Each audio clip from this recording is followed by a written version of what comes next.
Hello and welcome back to the Initiate's Way. Today I would like to talk to you about Hermes, or the devil. As you can see on the image behind me, the central figurehead presented here is that of a guardian flanked either side by two faces of the goddess. In some versions of this card, there is an image of a beastly form, either cloven-hoofed or with claws, often with a reverse pentagram somewhere within the picture. The idea being shown here is that of overcoming self-limiting beliefs and personality traits that are less than desirable. Also, changes in attitude from selfishness to altruism, and emphasizing the need to consider nature as another species to form relationships with, rather than to lord over or to perceive as being there purely as a commodity for humans. I would like you to consider for a moment the mythology of the horned god, Cernunnos, or the Celtic idea of Cerridwen, and the cauldron of inspiration, which we were introduced to in the last image. The horned god as the very essence of nature, and the cauldron containing the brew from which we return to again and again as the source for our ideas and imagination. Pan is the manifestation of those ideas onto the physical plane via the creation of form. Pan, as Lord of Arcadia, is the guardian of hidden sanctuaries, caves, grottos, and places of worship that are, have been, and continue to be sacred to those who visit them as part of their cultural heritage.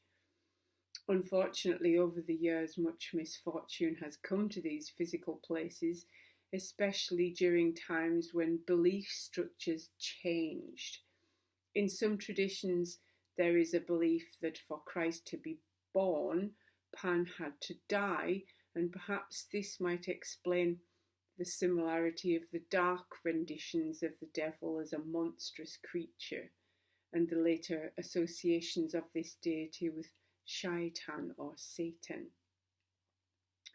The Roman equivalent of this horned one is that of a cloven-hoofed faun, who is one of the incarnations of Hermes, wielding his magical staff. If we understand that the perfect union and balance between the male and female as two parts of a whole being that come together to create a third state, the third state being one of polarization.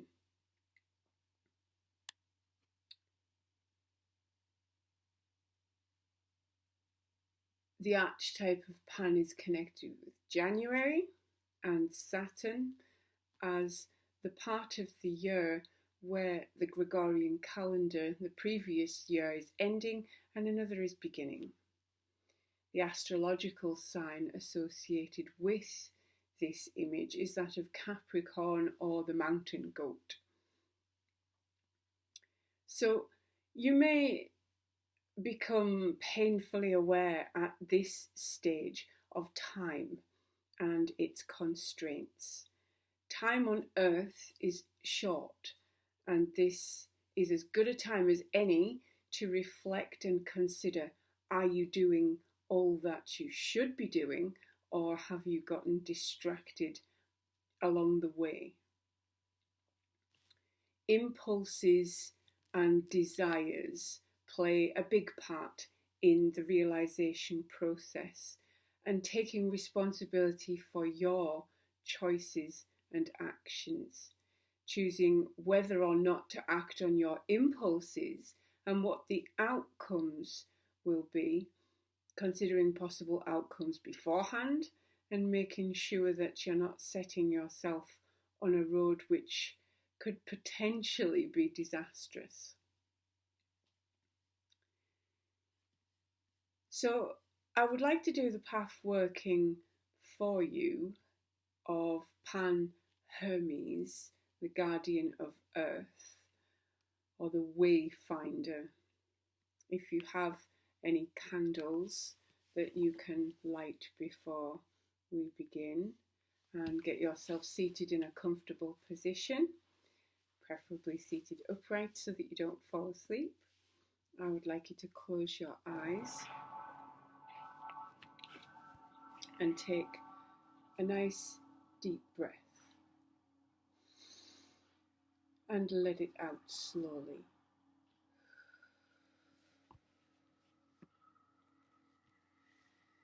Take another nice big deep breath and let it out slowly.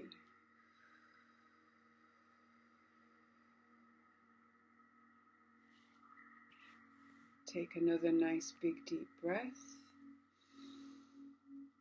and let it out slowly.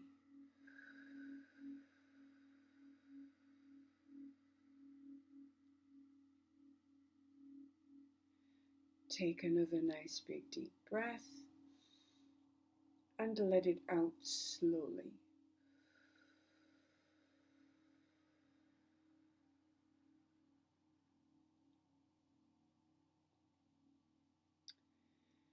Take one more nice big deep breath and let it out slowly.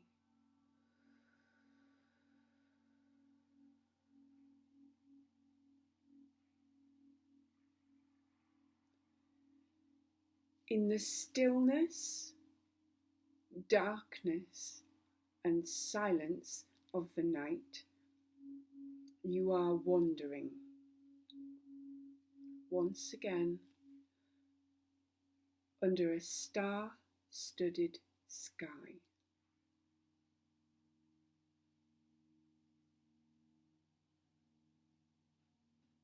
The moon is dark, and the glory of the stars fills your senses.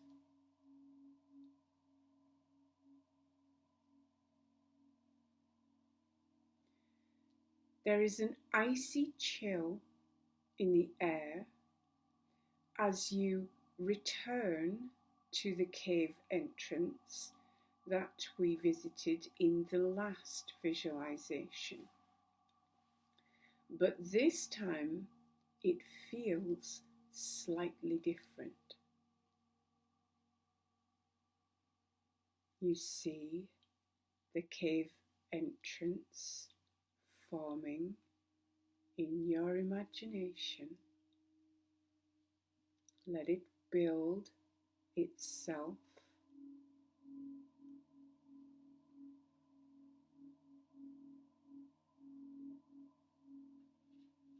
And once you see it fully formed, I want you to step into the mouth opening. There is an altogether eerie presence as you enter the cave.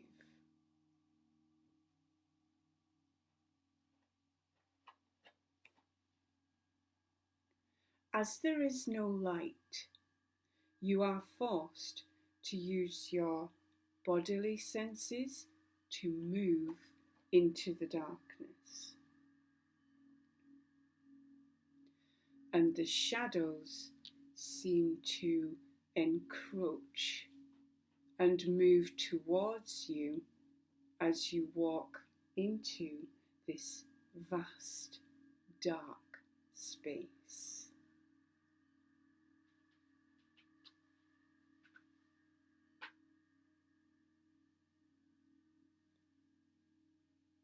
You venture further into the inky blackness, and you can just make out something glowing at the end of a small tunnel.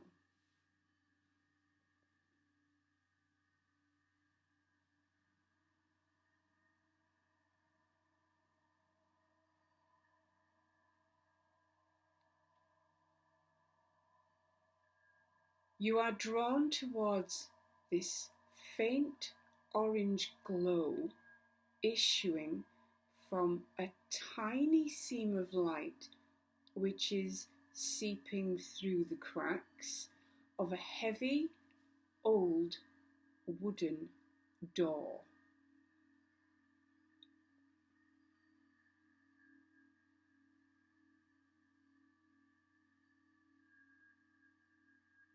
There is an ornate knocker on the door, and you feel slightly unnerved because you don't know what is behind this door. The silence amplifies, and you know that something is behind the door because you feel it. Gather all of your courage and knock loudly.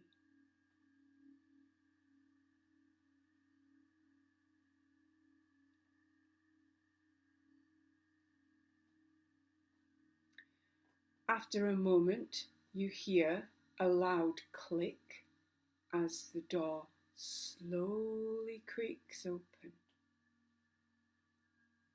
As you move into the chamber, the door closes behind you.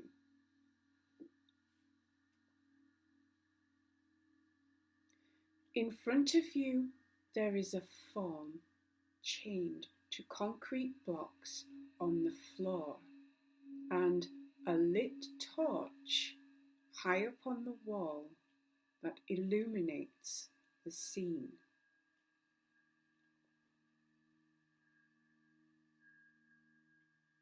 As you inch closer, the fear begins to well up inside of you. What if this is a beast or a monster? The outline of the form becomes clearer now. You can now see two robed figures curled up together on the floor with cobwebs and dust on the cloth of the robes and on the floor around them. As they become aware of your presence, they lift up their heads to look at you. They look at you with intent, with interest, as it has been a long time since they had any company.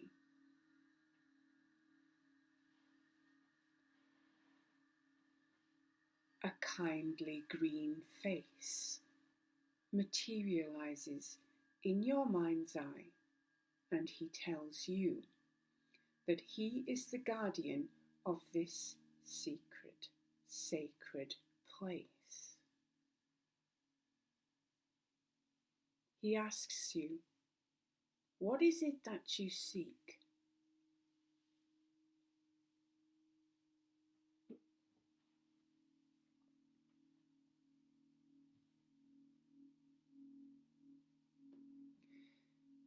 He tells you that you must become aware of the limitations, beliefs, and temptations that are leading you astray. He asks you if you know yourself,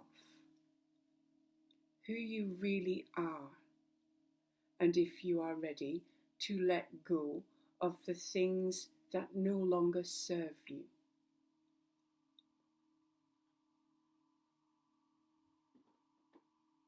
He tells you that the figures chained before you are the reflections of your self-imposed constrictions and the attitudes that you have bound yourself, though they can be removed.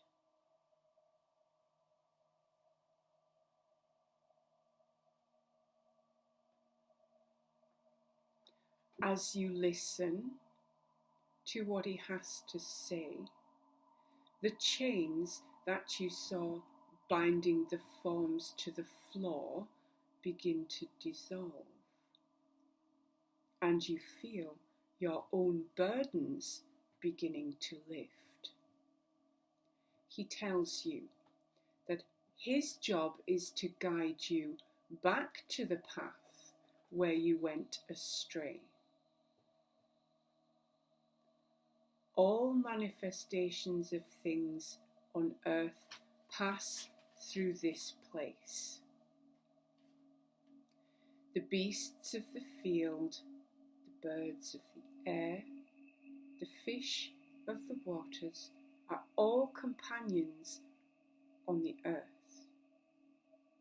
He tells us it is our job to protect their home as it is also our home, and we must share our existence with them, never dominating over them. He tells you that when you go through this door, you will be ready to move on to the next part of your journey, which involves breaking down illusions held by the mind.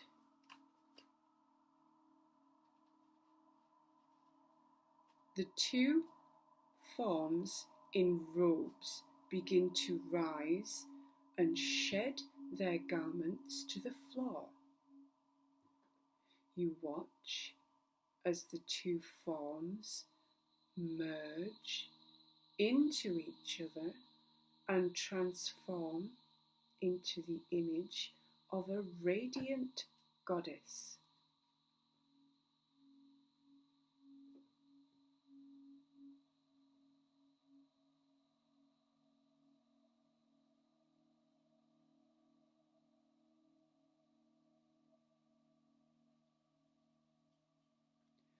Your heart is filled with wonder and excitement. She has a message for you.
Now I want you to return with this blessing and the guidance received. When you are ready, push open the large, heavy door and walk back into the cave where you started your journey.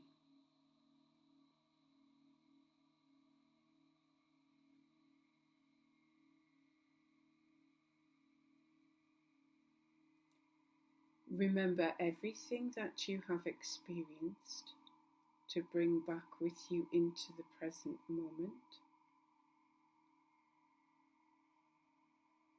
Take a few moments to process all of the information that you have been presented with, and I want you to slowly come back to the room. And when I count to 3, you will be wide awake and in the room. 1, 2, 3. Wide awake and in the room. If you have a journal handy or a piece of paper and a pen, I would like you to write down everything that you can remember and leave it in place in case you have any dreams that you can write down in the morning too. And I hope you enjoyed this, and I will see you next time.